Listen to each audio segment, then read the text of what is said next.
In this lesson, we're going to be reviewing the concept of substitution. So first, let's go ahead and remember the concept of order of operations. You've been learning this for quite some time now. Sometimes you use PEMDAS and sometimes you use GEMDAS, but the G and the P mean the same things.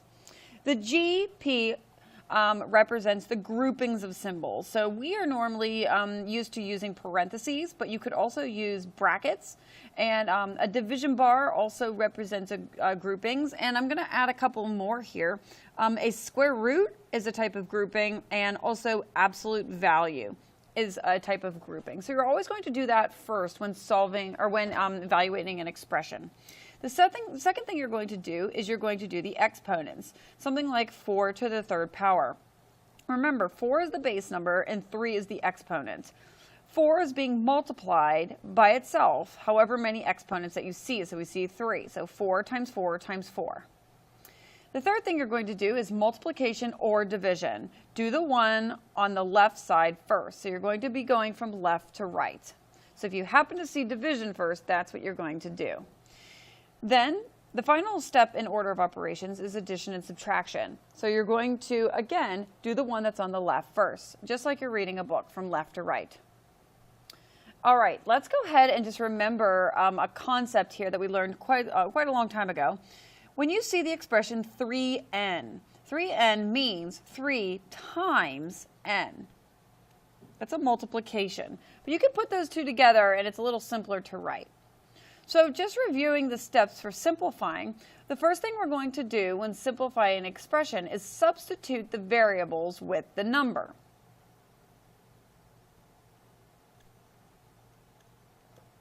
The second thing we're going to do is we're going to follow the order of operations, and then showing all of our work, of course.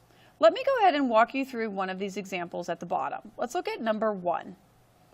Number 1 says, if k equals -2, what is the value of k squared plus k minus 4 plus 4k? You know me, I love parentheses. So the first thing I'm going to do is I'm going to put parentheses around all of my variables. So let's go ahead and take a second and do that.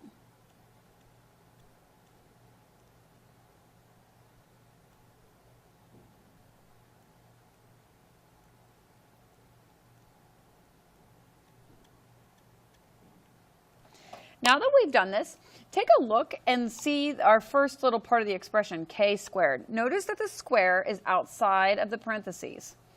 Only the variables go inside parentheses. Now, let's go ahead and substitute the number k into our variable. So in our case, k is equal to -2. So let's go ahead and substitute that in. We're not evaluating quite yet. We're just substituting it in.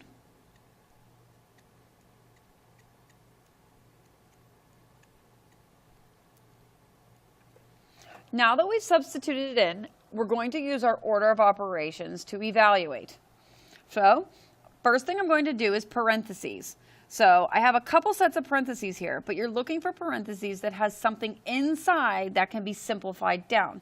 For example, -2 minus 4 can be simplified down to -6. So, let's go ahead and do that first. I'm going to take an extra second and I'm going to rewrite everything.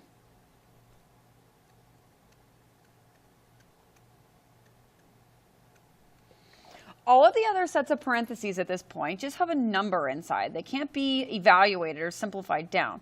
So I'm going to move on from my parentheses or groupings into exponents. You can see that I have an exponent, -2 squared.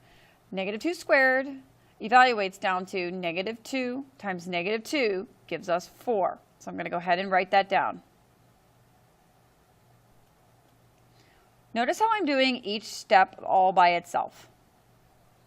Okay, no more exponents, so now I'm moving on to multiplication and division. And I have one set of multiplication, and it's 4 times -2. That's going to give me -8.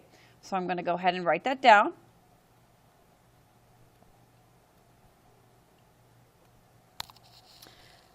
And now we're done with multiplication and division. Let's move on to adding and subtracting. So you can see that I have addition here. So I have 4 plus -6 is going to give me -2. I'm going to carry down my -8. And that brings me to the end of my problem. I can finish it off and I can say that this is going to equal -10. So negative 10 is going to be my answer. All right, that is a good recap on evaluating expressions using GEMDAS or PEMDAS. Go ahead and try the other problems.